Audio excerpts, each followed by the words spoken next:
Come on in, guys. Welcome to my living room. Hi, what's your name? I'm 2. Oh, and how old are you? Can I shake your hand? How's it going? High five. Low five. Any kind of five. You guys are a good-looking family. Do you guys do catalogs and stuff? We should. You should. What do you guys spend so much of your time doing as a family? Watching movies, eating snacks, and doing homework. Oh, good for you. What do you guys all like to do together as a family? Eat. If I could give you guys an extra Saturday every week, what would you all want to do together? Going out on the lake with him. Yeah. That'd be amazing. Go to the park. Go to the movies or swim in the pool. Yeah, pool party. I like pool parties. All right. Bella, who's the nicest person in your family? All my family. Oh, that was a cop-out. Leilani, if I gave your dad $100, what would he go buy?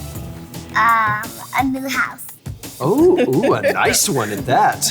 And what would your mom buy with $100? Lots of makeup. What would you say your dad spends too much time doing? On his computer.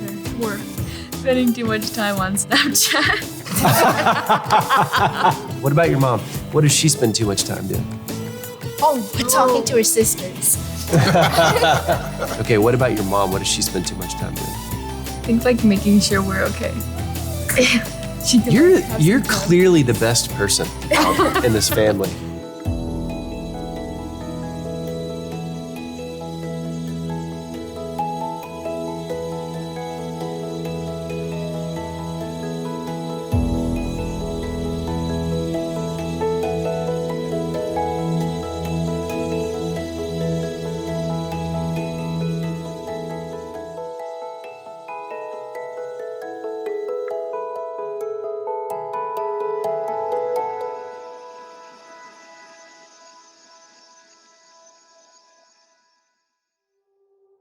So I'm in a new chapter of my life. I'm a parent of adult children who have had children. So I'm officially in the grandparent stage of parenting. That's why I know what I'm about to tell you is true. Whatever phase your kid is in right now, it will go by faster than you think. You will blink and your toddler will be going to his first day of school. Blink again and your second grade daughter will be getting a mobile phone. And blink again and your middle school son will be getting a driver's license. And with every phase of your kid's life, you'll have to rethink how you parent. If I could go back and start over with my children, I would love to know some of the things I know now. And that's what this series is about. A few years ago, we started a project called It's Just a Phase, because we want to help parents show up in the right way during the phases in their kid's life. The point is, your son or daughter is changing every week, every month, and every year. And that means you have to change as a parent too. You just can't parent a 7-year-old the same way you parented a 3-year-old. And you can't parent a 13-year-old the same way you parented a 7-year-old. In the next session, we're going to talk about how you have to leverage and anticipate every phase. To illustrate this in a compelling way, we've started a tradition with a lot of families. We love to hand out a jar of marbles to each parent when a child is born. And each jar has approximately 936 marbles. Why? Because that's the number of weeks estimated between birth and high school graduation.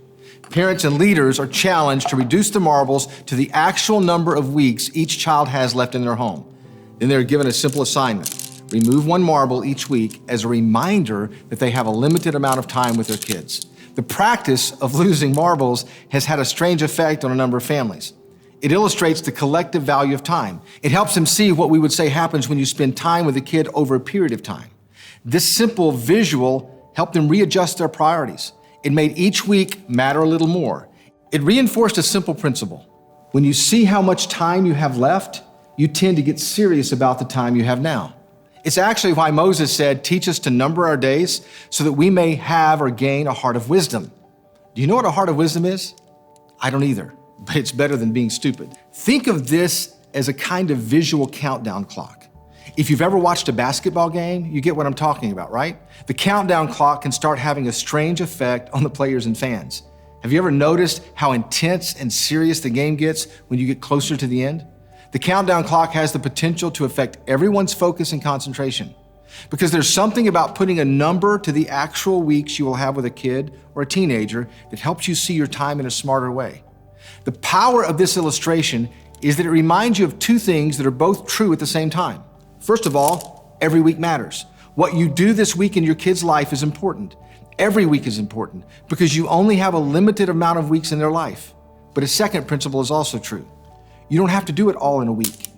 This one visual not only shows you the worth of each week, but it also shows you how all the weeks add up to do something collectively that is very powerful. You might think that putting a number on the time you have left with your kids before they leave home would drive you crazy.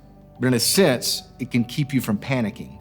Because the collection of marbles is a reminder that time is simply a platform you can leverage to accomplish something significant over time in the life of your kids. There's a sense in which we think losing your marbles can actually keep you from losing your marbles. You see, this is really just an illustration of why time over time matters.